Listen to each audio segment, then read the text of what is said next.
A part of this letter that was sent to the judge yesterday was a list of all the communication that the Baldoni and Wayfair team wants from Blake Lively. I think it's about 133 points here of people and different companies that they want all communications with. Blake Lively is reportedly panicking after Judge Lyman revealed her attempt to block 133 individuals from testifying, including Bradley Cooper, TMZ reporters, and even her husband's director in the case. There are other people on this list that I also found extremely interesting. Bradley Cooper. The judge reportedly put an immediate end to her delay tactics, firmly ordering Blake Lively to surrender all key media communications directly connected to what has been described as her alleged smear campaign. This is where it gets really interesting. June 23rd reportedly marks the crucial day Blake Lively is set to formally sit for a deposition, a legal term she may not have even been fully familiar with until earlier this year. Sources claim it's now written in bold all caps on every single whiteboard in her legal team's busy office, clearly circled, brightly highlighted, and perhaps even dramatically underlined in panic red. This is reportedly far more than just a minor legal hiccup or small inconvenience. Blake is being publicly dragged through a serious defamation suit by Justin Baldoni, who, after securing a strategic partial dismissal, returned with even greater determination and sharper legal strategy. According to insiders, Blake's team has allegedly tried to aggressively micromanage every document, private communication, and minute detail, an exhausting effort likened to mopping the entire ocean with a paper towel. Predictably, sources say these desperate attempts to tightly control the narrative are now dramatically backfiring, landing squarely in her own carefully and meticulously contoured face. It's so crazy to me that she filed a lawsuit accusing someone of all these things, and then she refused to show the evidence that it actually... Let's talk about her legal strategy, or as some sources vividly describe it, the Olympic-level mental gymnastics she's reportedly performing with remarkable intensity. Her recently amended filings allegedly did far more than just complicate matters. They directly dragged her longtime friend Taylor Swift straight into the courtroom drama.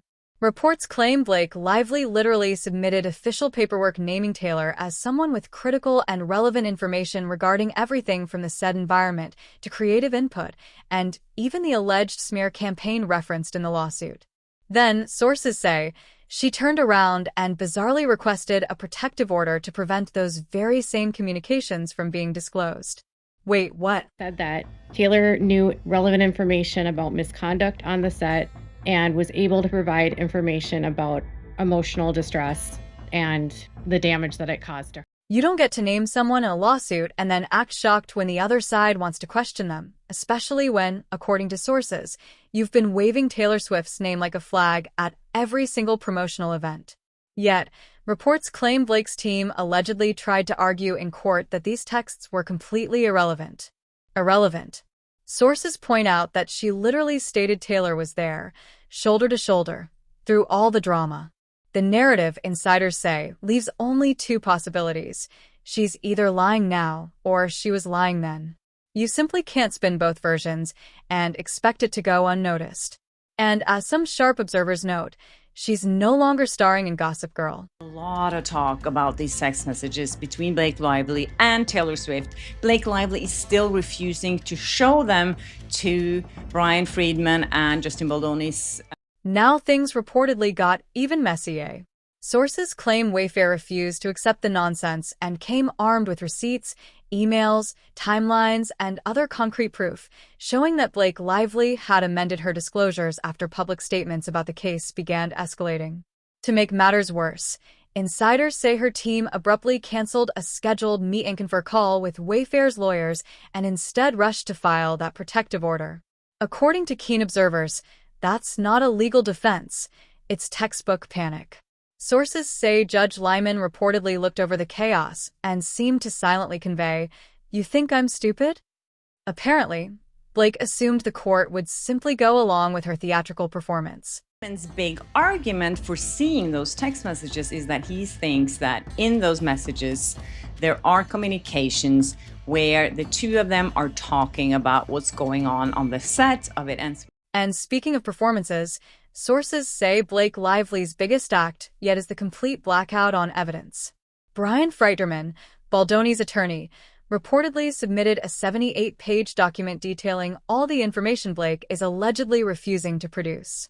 At the center are the now infamous text messages between her and Taylor Swift, the very ones Blake reportedly promised would never see the light of day.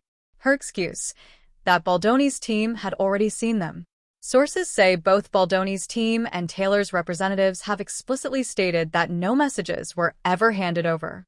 This has created a surreal scenario in which Blake reportedly claims she doesn't need to share the messages because the other side already saw them, even though the other side is literally saying, "No, we didn't." Observers describe this as less a legal argument and more stage-level gaslighting, complete with metaphorical pyrotechnics. Sources note that Blake's narrative is reportedly collapsing under its own weight. This also directly contradicts her public statements about Taylor being a supportive presence during the filming of It Ends With Us, where she claimed they leaned on each other during a toxic time. Now, by allegedly withholding these messages, she implies there's nothing of substance to reveal, but insiders argue that if the texts show her laughing about the situation or admitting the smear campaign was exaggerated, it could be catastrophic for her side. Meanwhile, sources say Billboard highlighted that emotional distress claims, which Blake has relied on, must be backed by evidence, hence the critical importance of those texts. Instead of releasing them, she is reportedly holding them hostage, even as pressure mounts and insiders claim she's starting to crack. It says here that Taylor Swift's text could reveal whether Blake Lively suffered actual distress. Although she has dropped the big claims about emotional distress, emotional distress is still a part of the other claims, if that makes sense. Now, sources say, let's consider what all of this implies about Blake Lively's credibility. It's reportedly evaporating fast. Judge Lyman has already ruled against her on multiple motions, seemingly echoing what many observers are thinking. She's stalling, and her excuses make little to no sense. Observers note that this isn't limited to one or two issues. The entire case is described as a complex web of contradictions, deflections, and narrative U-turns. Every time she speaks or files a motion, insiders say she reportedly worsens her own position. Sources suggest this isn't the behavior of someone with nothing to hide. It's what people do when they know their case cannot withstand scrutiny. Blake, reportedly treating the courtroom like an audition, appears to prioritize performance over facts. According to observers, there's no script, no sympathetic lighting, and certainly no PR team sitting in the jury box. One cannot simply play the victim when the paperwork tells a completely different story. Sources claim she built her career on controlling her public image, but that same obsession is now undermining her credibility in court, from pleading with the court to overlook her own disclosures, to refusing to produce messages that could weaken her emotional distress claims, to endlessly spinning the narrative around Taylor Swift's involvement. Insiders say everything is unraveling, and June 23rd might be the day it all comes to a head. I think that the evidence for that lays in these text messages and communications between Taylor and Blake. They have already told Blake's team that they haven't seen any of the texts, they haven't seen any of the communications. Because when she finally sits under oath, with the threat of perjury looming over every word, sources say there's no PR magic or publicist damage control that can save Blake Lively. The lies, the contradictions, the deleted receipts, they're all reportedly coming back to haunt her. For someone who spent years cultivating an untouchable public image, insiders claim Blake is about to learn that the courtroom doesn't care about aesthetics. It cares about evidence. And right now, according to sources, all the evidence points to her being full of it. Lively is terrified to show this, and to me that says that she knows there's something in there that they can use, and that's why she's refusing to show it. Oh, you thought Blake Lively dragging Taylor Swift into this lawsuit was wild? Sources say that was just the warm-up. The real chaos reportedly involves 133 individuals and entities she's allegedly trying to keep under wraps. That's not just a witness list. It's described as a full-blown Hollywood roll call. Brian Freiterman's team is reportedly demanding access to Blake's communications with this massive group. Observers say it's easy to understand why she's panicking when you're allegedly playing puppet master behind the scenes. The last thing you want is someone pulling on the strings in court. Who's on this list? Sources name Bradley Cooper, among others. What Blake allegedly said to him that's relevant to the case isn't publicly known, but insiders say it's reportedly enough to land him on her legal hit list. Cooper. They want all communication Blake Lively had with Bradley. Then, sources say there's a slew of TMZ journalists on the list. That's reportedly notable because TMZ doesn't just publish stories, they shape narratives. This means the court reportedly wants to know whether a Lively American actress's team was feeding them talking points. Also flagged is Isabel Farah, the film's marketing director. Insiders claim her name keeps appearing in connection with questionable media decisions, particularly those that appear suspiciously coordinated. On all communication that Blake Lively's team had with TMZ reporters, a couple of different TMZ reporters. So now we might find out who planted that story. Oh, and sources say we can't forget Jenny Slate, who apparently ended up on Blake's speed dial for reasons that remain unclear, at least until the texts are released. Then there's Elle Plank, the podcast host who reportedly dropped Justin Baldoni like a bad habit just 2 hours after the New York Times article published. Insiders note that the timing wasn't just suspicious, it was surgical. Now, Blake's legal team is reportedly being ordered to produce all communications with her. If that wasn't a PR ambush, sources say it might be the decade's best accidental coincidence. All communications with Jenny Slate and also a reporter from the Daily. And to round out the Hollywood web, sources say the court also wants Blake Lively's texts with Sean Levy, known for directing Deadpool and Besties with Ryan Reynolds. The goal, insiders claim, is to uncover the internal gossip behind the scenes, what was said, what was planned, and what Ryan Reynolds may or may not have known. Observers note this isn't about protecting privacy. It's reportedly about Blake trying to hide just how industrialized her PR machine really is. Sources describe it as no longer simple damage control. It's media warfare, with Baldoni as the target. I want all communication with Sean Levy, who did Deadpool versus Wolverine with Ryan. But sources say the absurdity doesn't stop there. Enter Dr. Lizzie Dobson, a self-styled forensic psychologist who has reportedly spent months posting outlandish theories and unverified allegations online, claiming insider knowledge of interviews, HR records, and more. Her name is now reportedly on the legal radar because she allegedly orchestrated not one, not two, but 3 fake HR complaints accusing Justin Baldoni of sexual harassment on the set of It Ends With Us. Sources claim these letters were forged and distributed online by Dobson herself, who falsely claimed they came from Sony. According to insiders, the documents were never authenticated, lacked dates, had suspicious formatting, and conveniently aligned with Blake Lively's emotional distress claims.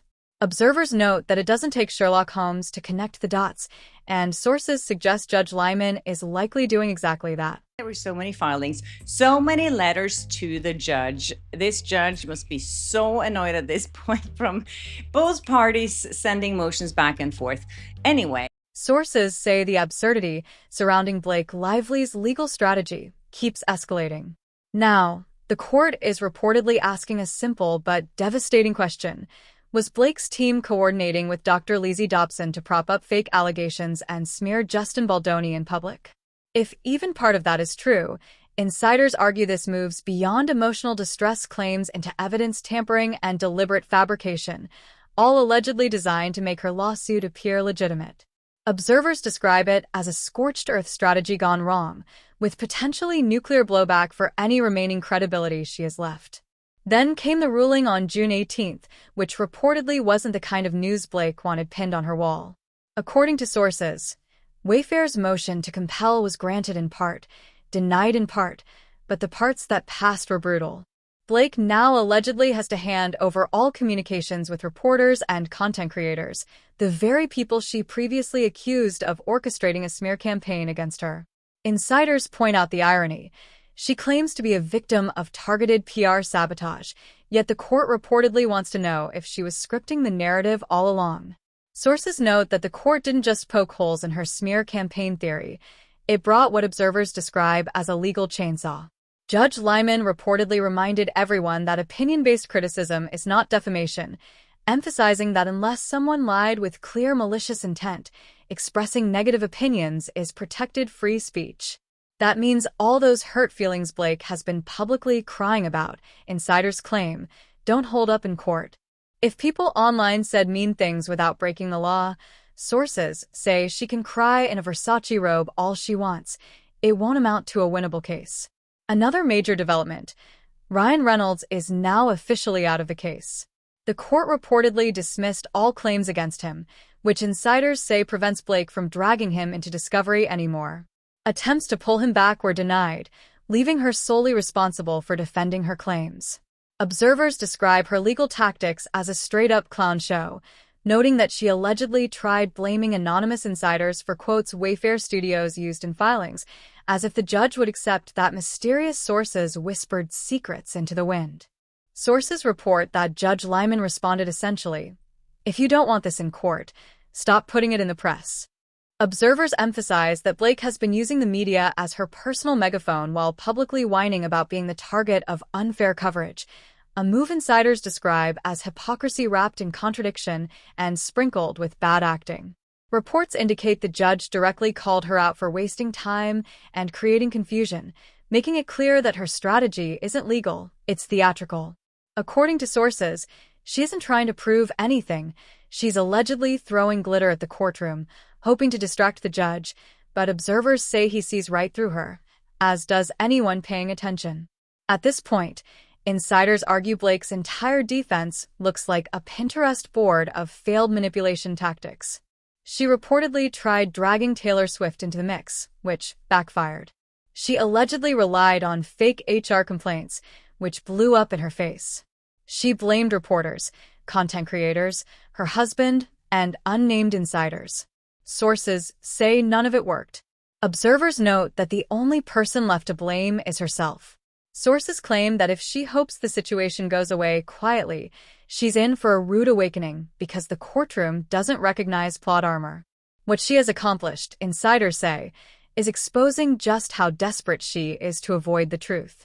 When that truth hits the witness stand, sources predict it will tear through her story like wildfire. At this stage, observers note Blake has reportedly begun calling every negative headline a smear campaign, a move insiders say is typical when a legal case is collapsing. Her lawsuit now hangs by a thread, with that thread being the idea that people talking about her, including journalists, bloggers, and influencers, somehow amounts to targeted harassment. Yet, the court reportedly doesn't care whether Blake likes what's being said. Sources emphasize that Judge Lyman has made it crystal clear: speaking to journalists, criticizing publicly, or reporting facts is not a smear. All the tactics, the narrative spins, and the withheld messages, insiders argue, are falling apart under the scrutiny of evidence and legal reality. And that is where Blake Lively's carefully curated courtroom image is finally unraveling. Sources say Blake Lively's courtroom drama is reaching new levels of absurdity, with insiders claiming the actress is now tripping over her own narrative. Observers argue the courtroom is Hollywood. There's no flattering lighting, no filters, and no publicist to jump in when things go sideways. Allegedly, Blake is trying to argue that basic media coverage amounts to an orchestrated attack, a move insiders describe as grasping at straws bordering on delusion. Sources emphasize that the First Amendment exists for a reason. According to legal observers, Judge Lyman reportedly reminded the parties that public figures must prove actual malice to win a defamation case, not merely that someone hurt their feelings.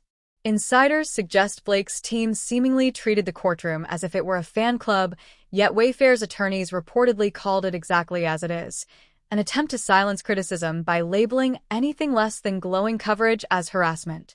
Sources note her filings could almost be red-stamped: "I don't like what they said about me." But insiders stress the law doesn't work that way. Observers say being a celebrity doesn't grant immunity from accountability or silence the press. The court, sources claim, saw through what they call Blake's pity party playbook, clarifying that speaking to media outlets doesn't equal wrongdoing. Analysts suggest someone with her decades of red carpet experience should understand how public life functions. Sources further indicate this ruling severely undermines her emotional distress claims. Her argument that she suffered extreme harm from an alleged smear campaign is now reportedly exposed as little more than a fragile PR complaint, a performance rather than a legal case. Observers note that once this narrative collapsed, Blake's panic escalated, and her next moves were allegedly less legal strategy and more tactical nonsense masquerading as negotiation. Sources say her team reportedly attempted to play hardball with Discovery, offering to cooperate only if Wayfair produced unreleased footage, redacted internal emails, and production logs, a move insiders describe as hostage behavior. Observers stress that Discovery is a legal requirement, not a bargaining system where secrets are exchanged like collectibles, yet insiders claim Blake acts as if the rules apply only when convenient. Reports indicate that on June 17th, after weeks of ignoring deadlines and compliance obligations, her team allegedly offered a last-minute trade, demanding multiple files in exchange for potential cooperation before deposition.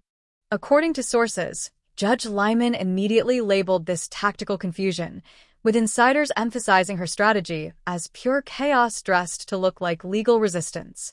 Observers also note that while this was unfolding, Blake quietly dropped her emotional distress claims, a move insiders describe as slipping them out the back door, hoping no one would notice. But everyone did. Sources say Jed Wallace, her crisis manager, was suddenly off the hook because the claims of intentional infliction and negligent infliction of emotional distress were the only things keeping him exposed. Once dropped, his liability disappeared. Analysts argue that move was an unspoken admission. Her case was too weak to survive scrutiny. Observers now claim her smear campaign allegation is hanging by a thread, her emotional distress argument is officially dead, and her discovery strategy is crumbling publicly. Sources emphasize that the only growing element in this lawsuit is the ever-expanding list of people Blake is attempting to blame for her own failures. Observers caution that her meltdown is far from over and appears to be accelerating. Sources argue her usual strategy of charming media, spinning stories, and winning public favor has completely collapsed under the scrutiny of courtroom lighting. Legal analysts say the judge is reportedly done with the games. The media is refusing to play along, and even her own disclosures are allegedly turning into boomerangs. Observers claim this saga is only intensifying, and for anyone following the courtroom circus, the advice is to stay locked in because insiders predict it will only get messier. According to sources, Blake's handling of the case is increasingly being interpreted as a desperate attempt to control a narrative that is slipping entirely from her grasp, turning each motion, filing, and public statement into further evidence of strategic failure.